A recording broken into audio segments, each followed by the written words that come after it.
Balandia micro du pasteur Bobo après une grande marche organisée par la Parico, marche qu'on avait pour ceux qui étaient en direct sur Facebook, micro du pasteur Bobo, c'était la marche Tshisekedi Kabila dégage. Tshisekedi Kabila dégage. Hein. Nous sommes avec Paul Lomena, secrétaire général adjoint de la Parico, et puis on a Odombo qu'on ne peut plus présenter, Papa Paul Kaumbu. Il est porte-parole soit de CNRC. Et puis on a les doyens Léon Montutu. Bonjour Mbote Papa Poné. Mbote Pasteur Bobo. Après marché à mon néné boy, Toki oloba que tozana esengo mingi na ndenge bandeko ba répondre présent massivement parce que c'était ça vraiment l'objectif. Toya awa ebele ezala likambo mutumo komi balete mais ndenge toya ki awa massivement pour na koya koloba devant l'Union européenne notre indignation na oyo leki pa na mboka na biso et puis oyo bango baza ressembler sikoyo ko cautionner. Il semble laisser passer une forfaiture oyo dans un premier temps décrire qui et puis curieusement tout le monde a changé d'attitude. Mais c'était pour leur dire que même si on va changer d'attitude, biso qui sommes avec le peuple congolais, biso tozonga susimate, biso nous restons dans la même dynamique. Torokenalikambo ti tokobongola yango oyo azalaki élu par le peuple congolais, oyo azali connu. Et il s'appelle Martin Fayoulou, il a récupéré Imperium Nae. Et nous y arriverons. Odombo, n'a pas Odombo, le retour à Odombo, Bamsouba, acharnement, pourquoi pas, topé ça, Félix Tshisekedi Tshilombo, chance, 5e président du Congo, topé ça, chance, acharnement, et tu vois, puis, Babissou Zaki Fayoulou, Borabondima, mais comme ça, Félix Tshisekedi, Odombo, au boy, au boy Kondima, au boy comme message, soit bien, sur le terme là-bas. Bon, de toutes les façons, Tshilombo, il n'est pas sincère. Même sa façon de parler, depuis Abandi Baventure Naye, Oyebiango, Abandi Kokosa Banda Kobima, soi-disant politicien. Tshilombo a la sincérité. Comment Naye a déjà beau? Il est déjà Yebisa Congolais qui a sa cop Naye. Parce qu'il y a ça la peine cop. Prévenez que Bato Balanda qui a Kinshasa Mingi Bazongi Baza au Bombano. Bah comprendre que Bazio le côté 3 mois impayés, na 4 na staff Naye à présidence. 3 mois impayés. Bien sûr. Henri Mokazawat. J'ai cité quand même l'un de l'autre. Azawa. Bamisous ne babombani. Et belé, bamisous bazongi, bamisous bayobi que non, bazongi pena maboko pambanding baloba na ba congolais. Donc cela veut dire changement salamité, surtout na place au Kamera Zali. Parce qu'en 2005, juillet 2005, na Paris, Kamera Tangwa yé ko bundi sa résistance na Francis Kalombo. Ngai. Tokutana na Kamere na Kalombo tant to bengani Kamere na porte de la chapelle. Arimo qui est témoin. To chasser PPRD, Kamere Moutaya qui na réunion à PPRD. To bengani bango, Kamere a ciblé ba tête d'affiche. Oyo bazala qui quand même na kacha mouvement na pona côté na Kamere. Kamere il m'a dit que non, odon yo lingi villa avec piscine té. Odon yo lingi jeep té. Matriculation kilométrage 00. Est-ce que yozo landangwanda Ngwanda Tambola déjà na budget, t'as déjà mbongo, d'ailleurs Mboka est occupé, t'as Kosa. Et moi je lui ai dit quoi? Que le pays est occupé, Kanambe c'est un Congo, c'est un Rwandais. Non, c'est Kamere qui m'a dit ça. Nayebisie jamais n'a pas dans le système.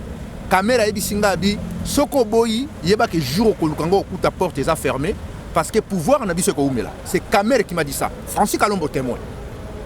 Nayebi tant azoyebi sanga ngona afungoli diplomate ba héros abandi au Kabila bato bazalika parce que accompagne que ba congolais baza ba flatteur congolais c'est un mendiant nayebi sa Kamere na royate na ko continuer ko lutter juillet 2005 donc ce to comme na juillet ko kisi combien 14 ans donc cela veut dire le même Kamere a comme opposant les lois dans le système c'est lui qui dirige Tshilombo il est rien moi ba mieto ya zo parce que akoki même pas ko servir bato ba hôtel diaspora balandaki. Et bon, petit peu pas souffrir. Le problème, c'est que les Congolais comprennent. Il faut chasser le système Wana. Tous on a un problème de crise identitaire. Il y a des dirigeants qui cannabis, il y a des marionnettes qui sont Chilombo. Il faut le système en écouer. Pour le moment, avant la délégation de Irlande, à Paris, à Suisse, à Belgique, Anvers, na besoin beaucoup c'est on me expliquer bata diaspora pas monsieur qui le bas comprendre au moins montazi pouvoir à ça quand même opposant à ça même congolais pour tout le bunda de Kabila dégage Kabila qui mopaya rwandais étranger oh ça lamboka à ça quand même mon lamboka apariko résistant combat ou c'est comment pourquoi parce que combattre mon lamboka et puis bitumango écriture Pasteur Bobo changement tozaï koloba effectivement bandeko baza la erreur parce que baroloba changement sans que vous remarquez qu'il n'y a pas eu changement du tout.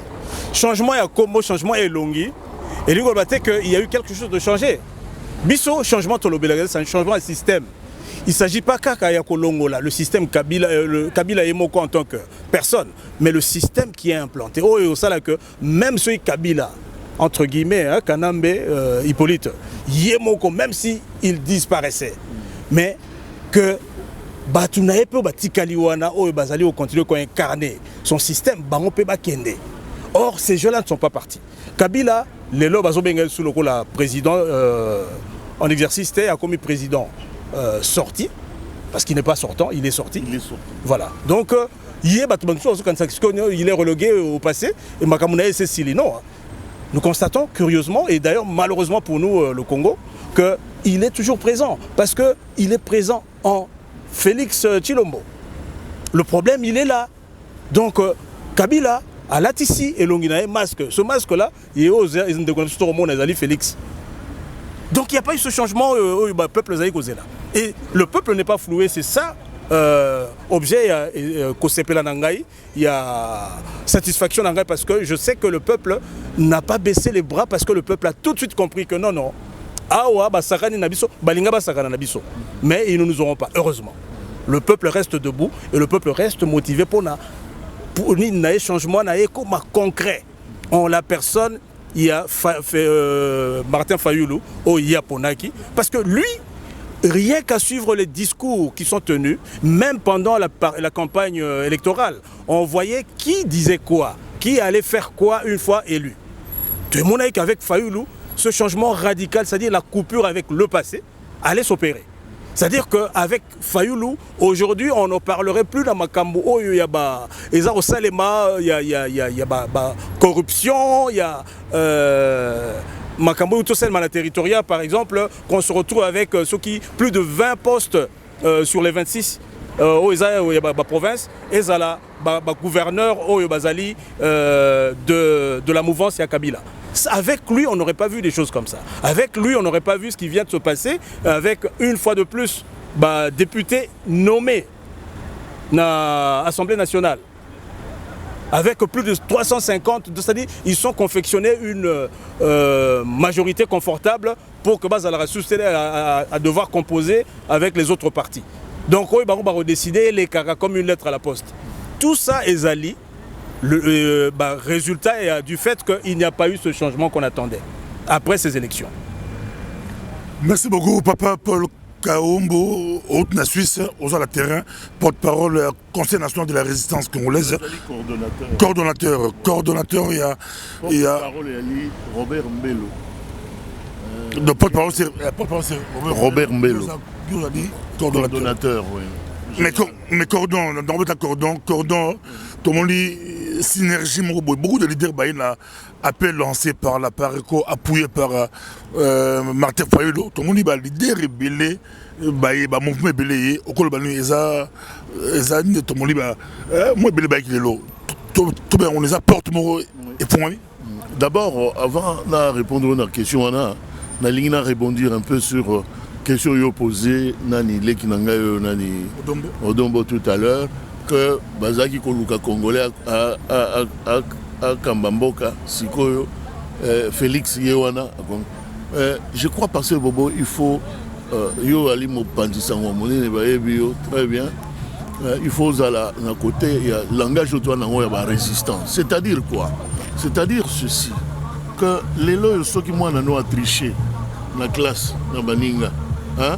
Donc, les parents sont obligés de soutenir la tricherie. Donc, les parents sont irresponsables. Moi, il faut mériter. À mériter notre pays. Donc, c'est quelqu'un a eu le temps d'étudier, d'être appliqué, et puis, aïe kozwa note na ye.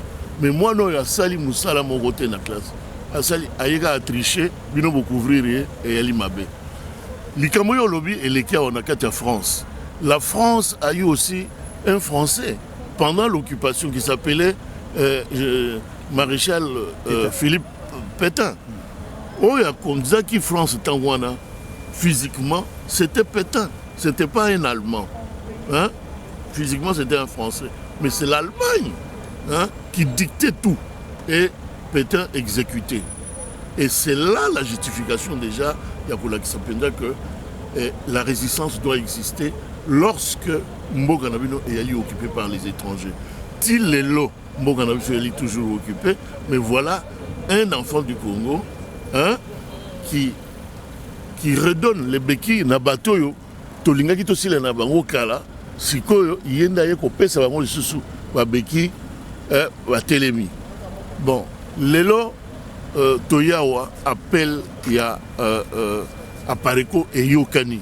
Et Yokani et Bisso en tant que structure fédératrice, il y a un mouvement de la résistance, Toye ko appuyer Apeloyo de manière à ce que t'ont interpellé Batoyo depuis 1885, bah décider sur le sort du Congo, bah décider sur le sort du africain.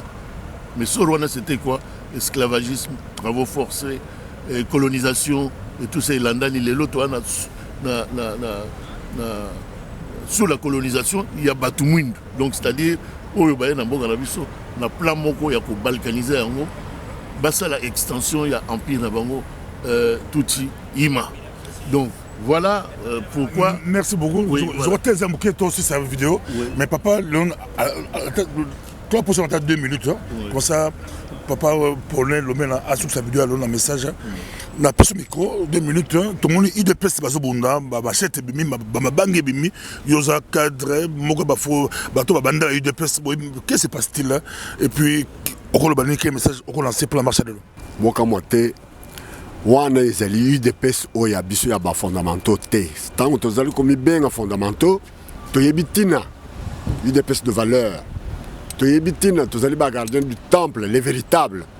Omoni moi no ba beti na permanence, soi-disant leur permanence là-bas, fils Mukoko. A commis koyo à comprendre message ya ba résistant. Omoni bango bazali politique oyo bazako ça les alliés ici et maintenant balingolia wana ezali elle familiale, ce n'est pas l'UDPS de fondamentaux que nous sommes. L'UDPS ezali na biteni mine et pas na bango elle familiale et katani na biteni mine chibala apesi comme na ye UDPS qui quoi Kibasa Maliba UDPS Chilombo na UDPS Valentin Mobaka là le peuple il se rapproche des fondamentaux. Voilà en bref pour vous dire, ne confondez pas Pobino, Nazako Yoka combattre à résistant, c'est l'UDPS qui est au pouvoir. Une aile de l'UDPS qui s'est vendue au pouvoir depuis très longtemps. Ibiza, Venise, Bazalako Wangana, le Lobabimina Poissa. Un point très. Comme si les alités, Bisso, nous sommes là. Merci beaucoup. Papa, prenez votre vidéo. Merci beaucoup. Na zorobenga bandeko na biso ba congolais bisika nyoso bozali pona bo se joindre na bitumba oya résistance.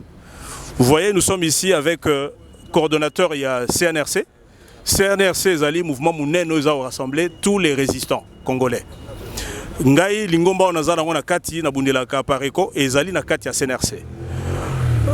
Kolutu na ngai papa Léon Mututu yazali na UDPS des fondamentaux.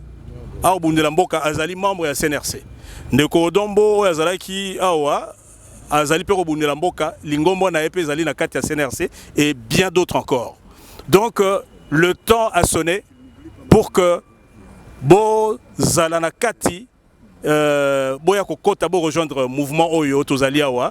Nous sommes là et d'ailleurs le moment est bien tombé. Le moment est venu pour que vraiment bo sala ce geste là rapidement. Parce que tozali makambo ezali ne balobaka likolo izana no ya kotelema toti ki lango tante fanda mayonnaise bandi ko et mayonnaise bandi ko simba et comme on dit mafuta ntaba balia en za moto. Donc c'est maintenant que ça chaud tout ce qui se refroidir.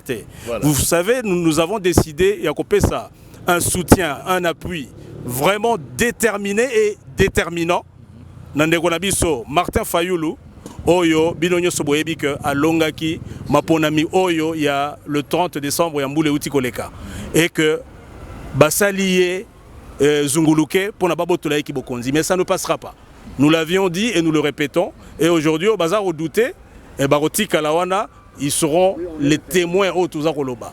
Nous irons avec ce combat jusqu'au bout et Toyebi que Torolonga Yango.